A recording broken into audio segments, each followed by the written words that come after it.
right, so here's a sticky situation. Someone wrote to the Skim saying, a friend asked me to refer them to a job opening at my company, but I don't think they're qualified.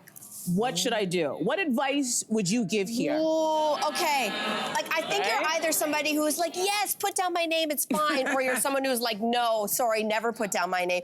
Unfortunately, unless I have really intimate knowledge of how you work, and if I'm gonna put my name on your resume, I'm gonna stand behind it. But unless I've worked with you, I don't feel comfortable doing that. So generally, I'm very stingy with my references because my name is on the line. Because if something goes sour, guess who they're looking at? They're Guess like, what? why would you put your name on that? That's right. So I also think that it's a little bit of growth, that I'm part of the obstacle that you're gonna learn, that you're gonna get there, you're gonna work hard, and you're gonna earn your own merit. So sorry, don't ask. Don't ask. Okay. Don't ask. How about you, Jules? They wouldn't even fix their mouth or fix their face to come ask me for a reference when they know they're not qualified. They wouldn't even think it. So if I asked you to introduce me to the president of the label, because I think I got a voice, Julie. You think you got a voice.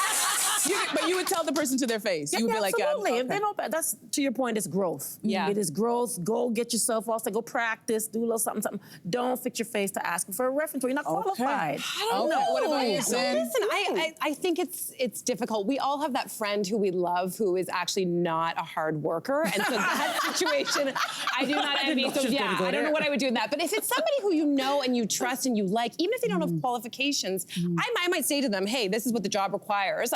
Do you feel like comfortable with those things? And if they still had enthusiasm, I think I would say, hey, to the hiring manager, like, listen, they may not have this experience, but they have enthusiasm and they have a great personality. And I've seen people in my life who, actually one person who came after a certain job that I had on air, she had no experience at all going into it. She was completely none. Someone took a chance on her and she is incredible at what she does. I think it depends she worked on what the job is. extra hard, I think, because there were doubts around her. So I think some people can rise to the occasion. Yeah, you know what? I'm with you. Here's the deal. I always tell people, I'm like, what's for you won't pass you. Right. So whether you give me your resume or not, if this is supposed to be where you're supposed to be, it's gonna happen. But I'll also always be like honest with a person, because I know unemployment's not cute.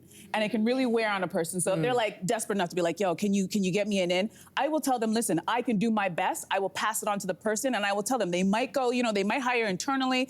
This is what they're looking for. You might not, but I'm gonna give them your name, and then I'll tell the person, because if I work at this company, I also can talk to the person doing the hiring and be honest and be like, my friend asked me to give this to you. They're this. I'm gonna be honest, but not mean, and be like, I'm just giving you because they're gonna mention me, so you just know that this is the relationship we have, and this is what they're asking. That's more like, that's almost like a character reference. So that's kind of different than thinking, oh, they have the experience. You don't have to have the experience. That's one thing. If I know your character, I know your work ethic, right, and you have a little, I mean, singing might be a whole other thing, but, but the whole thing is, my thing is, if people put pressure on me, right, to have to lie.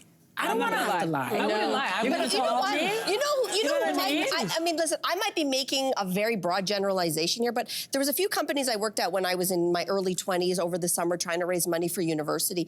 And there were these big Canadian corporations. And here's what I saw all the time.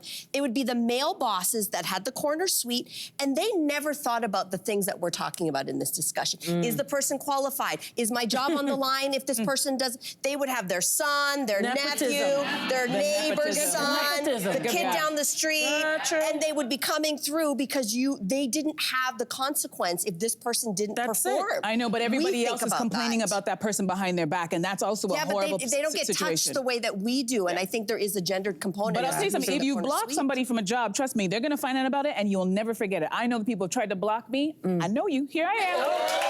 So be careful about blocking. Shots fired. Hey, you, come a bit closer.